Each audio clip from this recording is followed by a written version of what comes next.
যদি এলাকার মানুষ আমি যদি সেটা না ধরে দিতে পারি, কোন সময় দেখবেন আপনার পাশাপাশি আপনার আত্মীয় স্বজন কেউ বড় ধরনের কেউ একটা গুলি করে কোথাও লাশ পালিয়ে যাচ্ছে, কে বা কারা কেমনে রাখছে সেটা তো বলা যাবে না।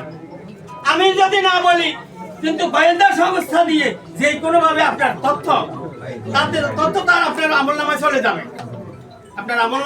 চলে যাবে, সেহেতু আমাদের অতীত ভুল ত্রুটিগুলি আমরা পরিহার করে সামনে আমরা কিভাবে দেশে আমাদের দলকে আরো শক্তিশালী করব সেই ব্যবস্থা বা চিন্তা আমাদের সবাইকে করতে হবে।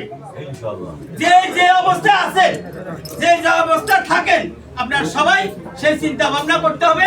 সেই চিন্তা ভাবনা করে আমার নীতি আদর্শ আমার বিসর্জন দেওয়া যাবে না। কারণ আমরা এখন জিতার পরেও আমরা কিছু কথাবার্তা শুনতেছি, কারণ আমরা জোর করে কোনো কথা বলতে পারি না।